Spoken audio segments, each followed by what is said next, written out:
आज हम आप लोगों को लघुत्तम समापवर्त एवं महत्तम समापवर्त के कुछ नियम हैं जो बच्चों को हमेशा अपवर्त और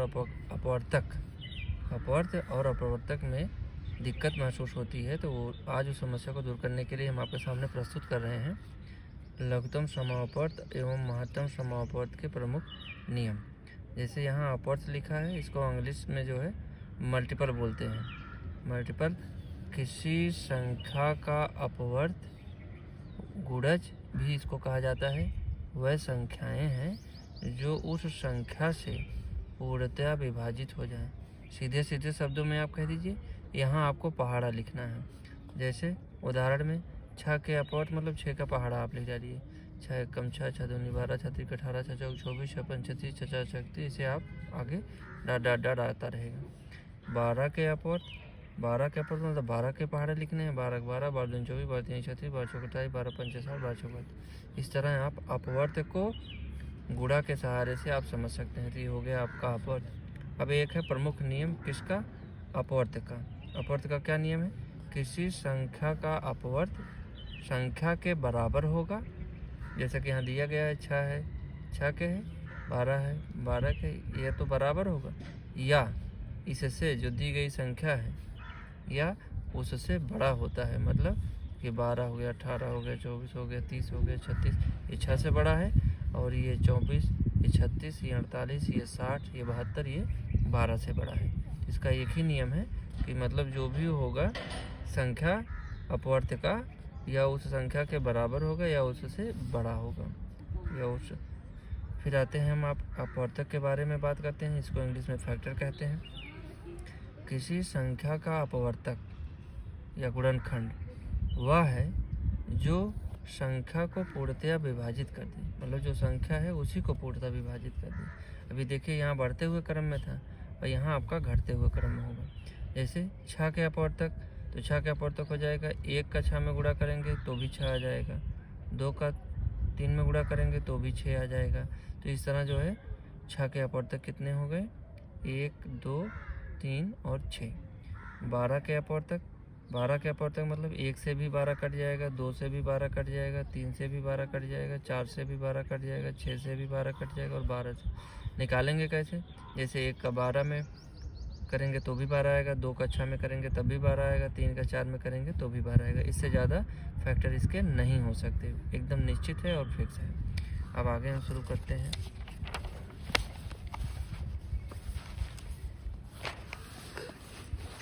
प्रमुख नियम। तो प्रमुख नियम इंग्लिश में इसको मेन रूल कहेंगे। ये अपवर्तक के बारे में है। अपवर्तक का क्या नियम है? 4 नियम हैं आपके सामने। पहला है आपका किसी संख्या का पहला एवं सबसे छोटा अपवर्तक अगर आपसे पूछा जाता है तो आप क्या बताएंगे? 1 बताएंगे। क्या बताएंगे? 1 बताएंगे। दूसरा नियम है किसी संख्या का सबसे बड़ा या अंतिम अपवर्तक संख्या वह संख्या स्वयं होती है। जैसे अभी वहाँ 6 का था तो शुरुआत में 1 लिखा गया था और लास्ट में 6 लिखा गया था। 12 वाले में भी शुरुआत में 1 लिखा गया था और लास्ट में 12 लिखा गया था। तो 12 वो स्वयं हो गया और सबसे छोटा 1 हो गया। तीसरा है किसी संख्या के अपवर्तकों की संख्या। किसी संख्या के अपवर्तकों की संख्या निश्चित होती है। क्यों?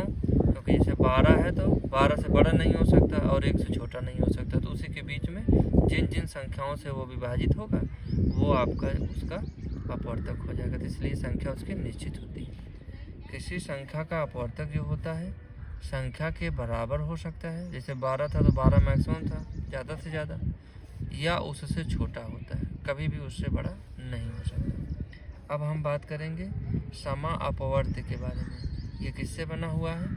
सम प्लस अपवर्त। सम मतलब होता है बराबर, बराबर मतलब जो दोनों में मिले।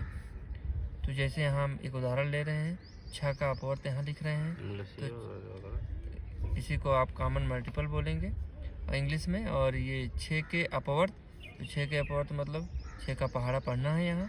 6 कम 6, 6 दूनी 12, 6 तीन 18, 6 चौक 24, 6 पंच 30, 6 चार 36 और ऐसे आपका आगे डाट है आता जाएगा। 12 के अपवर्त तो ये हो जाएगा 12 कम 12, 12 दूनी 24, 12 तीन 36, 12 चौक 48, 12 पंच 60, 12 छक 72। अब हम यहाँ समा अपवर्त निकाल रहे हैं। क्या निकाल रहे हैं? समापर्त निकालना है। समापर्त मतलब जो दोनों में मिले, मतलब 6 के अपवर्त में भी और 12 के अपवर्त में भी। तो 12 भी मिल रहा है, 24 मिल रहा है, 18 यहाँ तो है पर यहाँ नहीं है, 6 यहाँ है, यहाँ नहीं है, और 30 यहाँ है, 30 यहाँ नहीं है, 36 है इसलिए 36।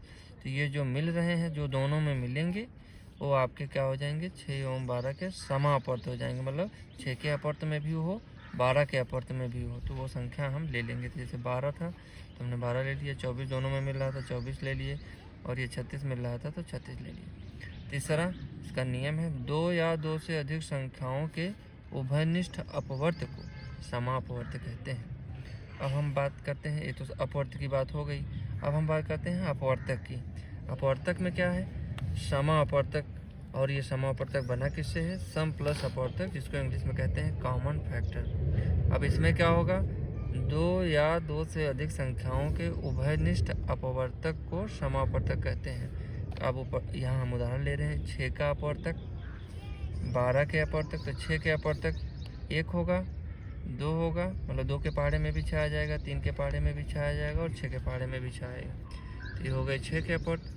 12 के अपवर्तक, 1 के पहाड़े में 12, 2 के पहाड़े में 12, 3 के पहाड़े में 12, 4 के पहाड़े में 12, 6 के पहाड़े में 12 और 12 के पहाड़े में। तो ये इसका निश्चित है। अब हमें समा अपवर्तक निकालना है, तो समा अपवर्तक जो दोनों में मिले। तो जैसे 6 के अपवर्तक में भी 1 है, 12 के भी अपवर्तक में भी 1 नोट कर लिया, 2 6 वाले में भी था, 12 वाले में भी वो भी नोट कर लिया, 3 6 वाले में भी है, 12 वाले में भी वो भी नोट कर लिया, और ये 6 वाले में भी है और 12 वाले में भी। इसलिए 6 और 12 के समापवर्तक जब आपसे पूछा जाएगा तो 1 2 3 6 लिख देंगे आप। अब हम बात करेंगे लघुत्तम समापवर्त की। किसकी बात करेंगे, लघुत्तम समापवर्त। इसको इंग्लिश में क्या कहते हैं, लीस्ट कॉमन मल्टीपल, और शॉर्ट फॉर्म में एलसीएम बोला जाता है, और हिंदी में इसको लासा बोला जाएगा। तो अभी इसका नियम क्या है, 2 या 2 से अधिक संख्याओं का लघुत्तम समापवर्त वह छोटी से छोटी संख्या है जो दी गई प्रत्येक संख्या से पूर्णतः विभाज्य हो। अब जैसे यहाँ 6 का अपवर्त लिखना है, अपवर्तक नहीं अपवर्त, तो 6 का पहाड़ा लिखना है, 6 6 दूनी 12, 6 3 18, 6 6 24, 6 5 3। 12 के अपवर्त लिखने हैं, 12 12 12 24, 12 3 36, 12 4 48, 12 5 60। आपने लिख दिया। अब अगर आप ध्यान से देखेंगे तो 24 भी मिल रहा है, यहाँ भी और यहाँ भी।